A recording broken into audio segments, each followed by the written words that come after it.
Ma'am, step aside please. Her boarding pass had already scanned, but the TSA officer's hand came down gently, yet firmly across the barrier. She blinked. Excuse me? You hesitated at screening. You look nervous. Routine check, he said. She was mid-30s, dressed in a tailored coat with flat shoes and a leather satchel pressed to her side. Hair in a clean bun. Clear, observant eyes behind thin-rimmed glasses. Nothing about her screamed danger. But somehow, she wasn't invisible either. A second agent flanked her. Come with us, please. Can I ask why?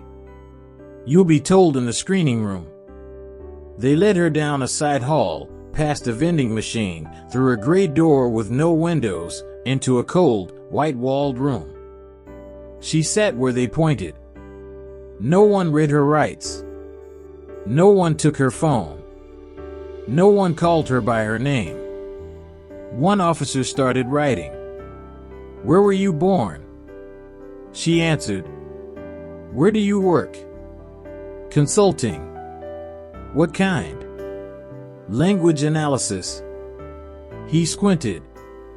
What languages? Arabic. Farsi. Pashto. Some Mandarin. The other officer raised an eyebrow. You do this for who? I'm not at liberty to say.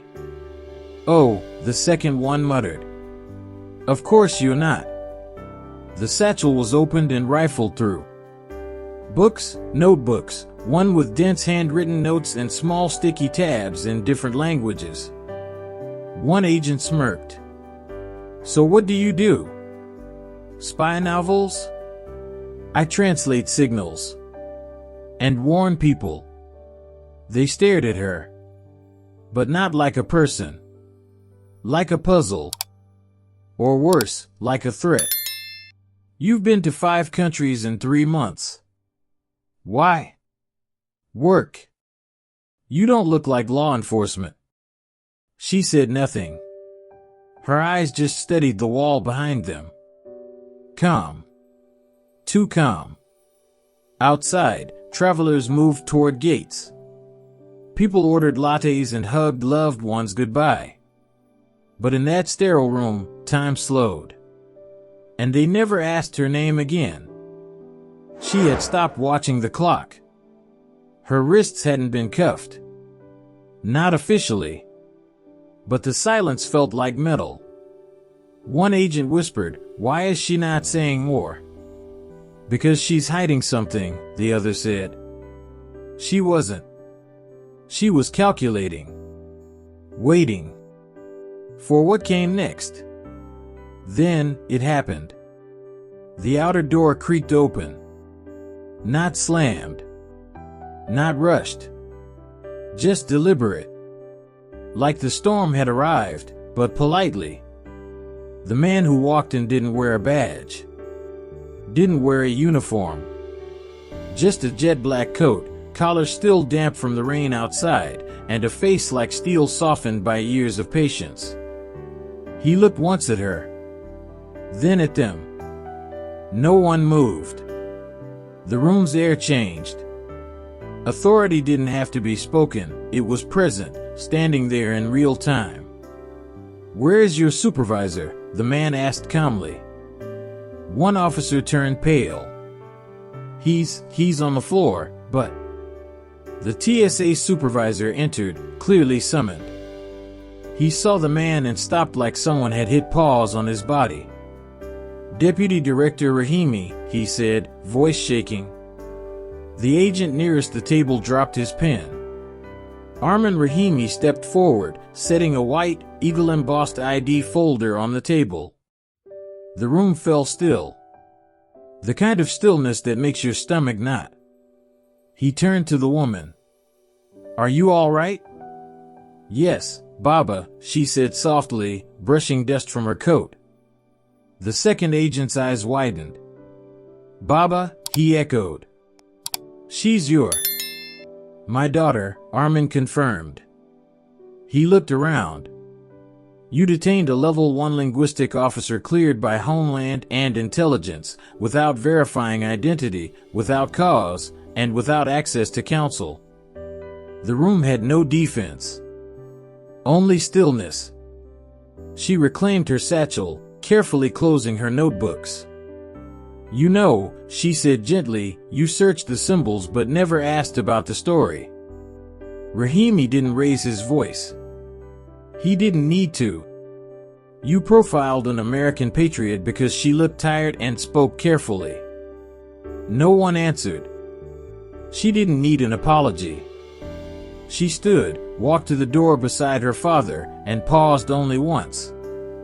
I wasn't silent because I was guilty, she said. I was silent because I knew the truth was walking through that door. They didn't say a word as they walked out of that room. Security guards stepped aside. Terminal staff moved quietly. Passengers glanced but didn't understand. She held her satchel tighter, not from fear, but because she was carrying proof. Not papers, but presence. History. Work. Quiet service few ever saw. Her father walked beside her, eyes scanning gently for threat, though none remained. The battle had passed. Outside, the rain had lightened. A mist now, soft, delicate. They sat in the car. Neither turned on the radio. I told you to call, Armin said finally. I knew you were already on your way. He looked at her. Still. You shouldn't have had to wait. I've waited for worse. And she had. In Berlin, she'd been holed up for 48 hours, translating signals that saved a city. In Kabul, she intercepted a call that rerouted an entire convoy. She wasn't new to pressure. But this had stung more. Not because of fear, but because of the assumption. You okay? He asked again. I'm tired, she said. They sat in silence. Then she turned, eyes clear. But I'm not afraid. The next day, a quiet email landed in the inbox of the TSA chain of command. An internal training document update. It included a memo written by Deputy Director Rahimi. It read, authority must never outweigh awareness. Our enemies don't always come loud. But neither do our allies. Know the difference. She never returned to that airport. But someone taped that memo to the break room fridge. Years later, a new recruit read it on his first day. He asked, who was she? An old agent replied, she didn't say much. But her silence taught us everything.